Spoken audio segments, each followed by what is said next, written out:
Bismillahirrahmanirrahim. Assalamualaikum warahmatullahi wabarakatuh. Yang kami hormati Bapak Dr. Ari Rahmat Riyadi MPD, selaku dosen pengampu mata kuliah kajian pedagogi, dan rekan-rekan kelas PJOR yang kami banggakan. Semoga kita semua dalam keadaan sehat dan dimudahkan urusannya, dan bisa maksimalkan ibadah-ibadah kita pada bulan suci Ramadan ini. Perkenalkan kami kelompok 6, saya Heri Wando, NIM 2211384. Dan teman saya Franz Hardika Agung Negara, NIM 2208904. Dari tugas yang telah dibagikan, kami mendapatkan materi terkait kajian perspektif religi, etika, yuridis, sosial kultural, dan sosioekonomi terhadap tujuan pendidikan. Dalam penyampaian ini kami membagi dua bagian, saya selaku pengantar dan pembahasan dilanjutkan oleh rekan saya Franz. Baik, kita mulai dari pendahuluan. Pendidikan adalah upaya normatif yang membawa manusia dari kondisi apa adanya kepada kondisi bagaimana seharusnya. Melalui proses pendidikan diharapkan manusia berkembang ke arah bagaimana dia harus menjadi dan berada. Sehingga pendidikan harus bertolak dari pemahaman tentang hakikat manusia. Hakikat pendidikan adalah humanisasi, bagaimana terwujudnya manusia ideal atau manusia yang dicita-citakan sesuai nilai-nilai dan norma-norma yang dianut.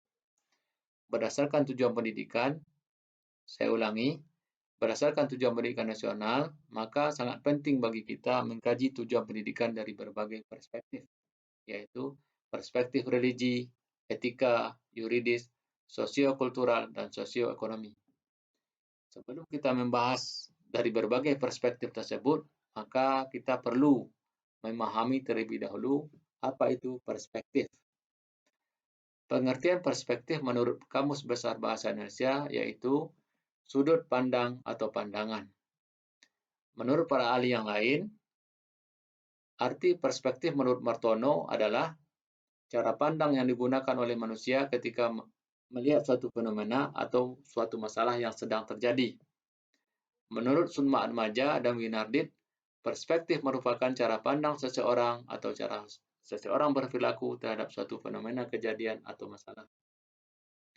Sedangkan menurut Suhanaji, perspektif merupakan cara pandang atau wawasan seseorang dalam menilai masalah yang terjadi di sekitarnya. Berdasarkan pengertian tersebut, maka perspektif dapat diartikan yaitu cara pandang seseorang terhadap sesuatu.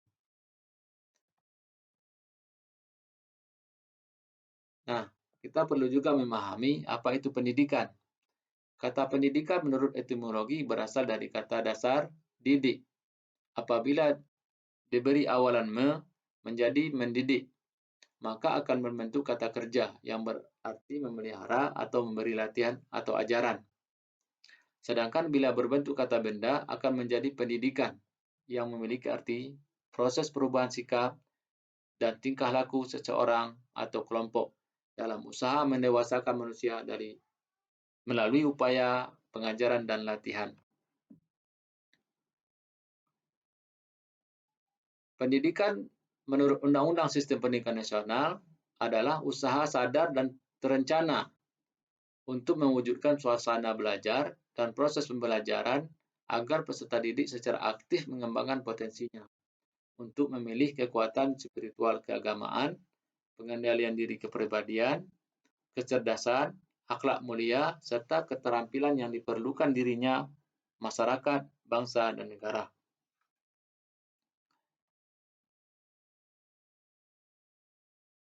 Lanjut.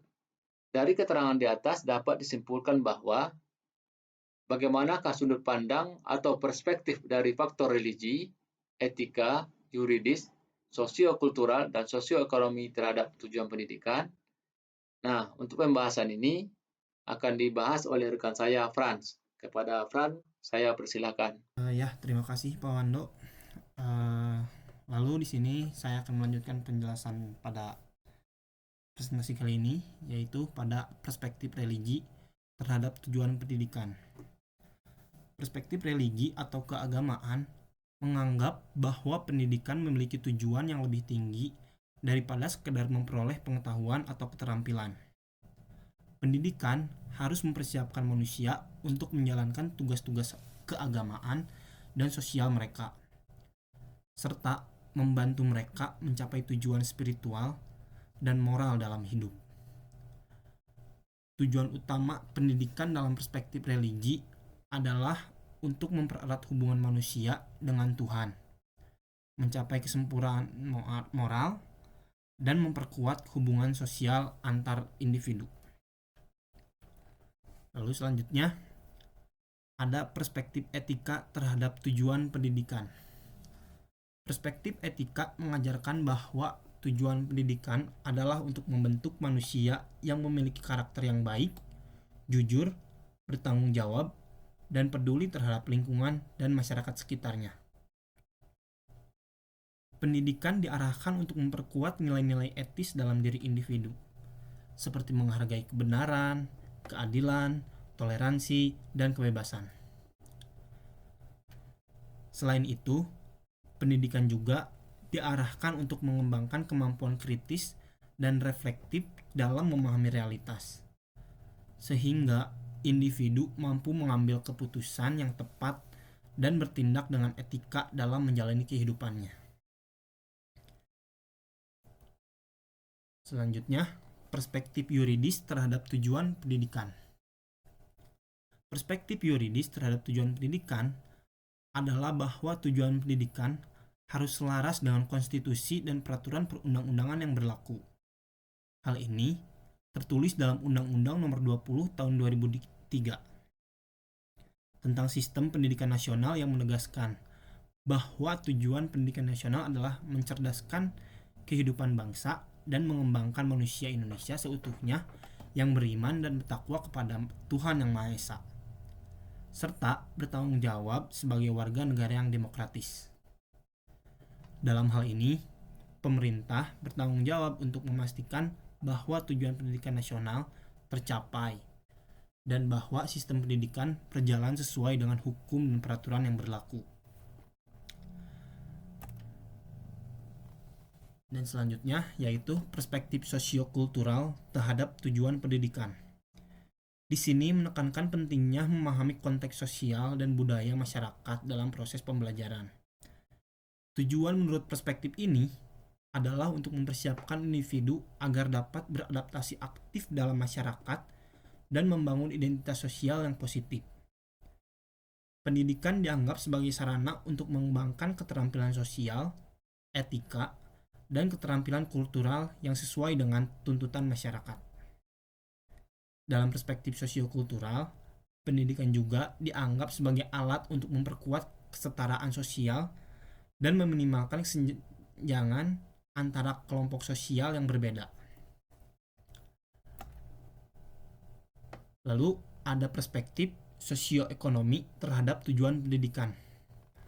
Pendidikan dianggap sebagai investasi jangka panjang yang dapat meningkatkan kemampuan dan keterampilan individu, sehingga mereka dapat memperoleh pekerjaan yang lebih baik dan berpenghasilan lebih tinggi.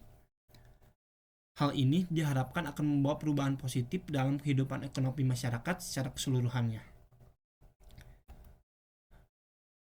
Ya, barangkali itu yang dapat saya dan Pak Wando sampaikan pada kesempatan kali ini.